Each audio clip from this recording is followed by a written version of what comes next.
From the Oklahoma newsroom, this is an OSU update. I'm Jenni Carlson here with Kyle Fredrickson. Kyle, Oklahoma State trying to get its final commitments of the 2016 recruiting class wrapped up, and obviously left in a bit of a bind when Nick Starkel decommitted from the Cowboys soon after sort of the last in-home visit, open time for coaches to be out. He was the guy that they expected to be their quarterback in this class. Where does that leave the Cowboys when it comes to recruiting a quarterback for 16? Well, they're definitely going to get one at this point. They've got a walk-on guy in Nick Burns from Berry Hill. Only played 1 year, and they like his size and what he brings to the table. Just hasn't shown enough to earn that scholarship. So yeah, the Cowboys are going to go after some of these blue blood guys who've been offered by other big programs in order to kind of get that passer to be behind a Mason Rudolph and a John Kolar and some of the other guys on the depth chart at this point. So it's just interesting with this team, though. The OSU's strength has always been, identifying guys early, getting in on guys, finding those 3 or 2-star, 4-star guys, committing them early and bringing them in.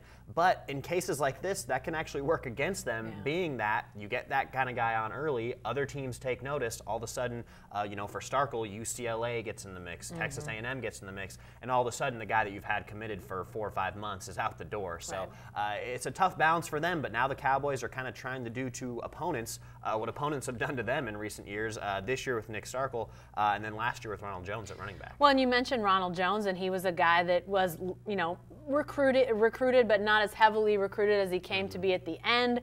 They had offered him, he had committed, then he decommits. But a guy like Mason Rudolph was an early commit, and they identified him before he sort of exploded, but he maintains that commitment.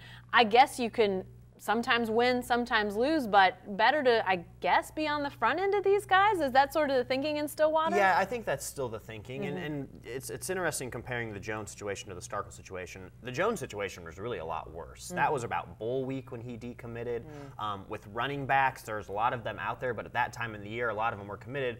With quarterbacks, I think for those guys, they might be willing to make a change late in the process, being that you're the guy. You're going to be the face of the program. As we're a running back, there's so many on the depth chart, you never really know how it's going to shake out, especially with some of these star guys. At quarterback, I think, a lot of these guys that we've seen committed elsewhere, the Cowboys are going after. Keandre Woodtee, he's out of Louisiana. He was committed to Louisiana Tech. Now he's backed away from his pledge. A California guy in Devin Modster, more of a typical pocket passer. He was committed to Arizona for a long time. Just a week after getting an OSU scholarship offer, he backed away. So at this point, if they can really sell these guys, listen, Mason Rudolph, he could be gone in a year, maybe 2 years. We can bring you in, and you might be able to be that guy right away, which in this quarterback landscape, these guys want to start playing as soon as they get on campus. Well, and obviously they do have Kolar on campus, but no other real high-profile, multi-star type of quarterback. So if a guy's coming in as that 4 or 5-star, he has to kind of assume he could be the next guy in line once Mason Rudolph leaves. Absolutely, and they do like John Kolar. Sitting down with Gundy this past week for kind of his season wrap, talked about him being more of a J.W. Walsh style of quarterback in terms of his dual threat play. But by no means do they think that maybe this kid is absolutely the future, being that he's more of a homegrown talent, kind of brought into that class. Being as a guy that they really liked, but maybe didn't have the star potential that a Rudolph had coming in right away.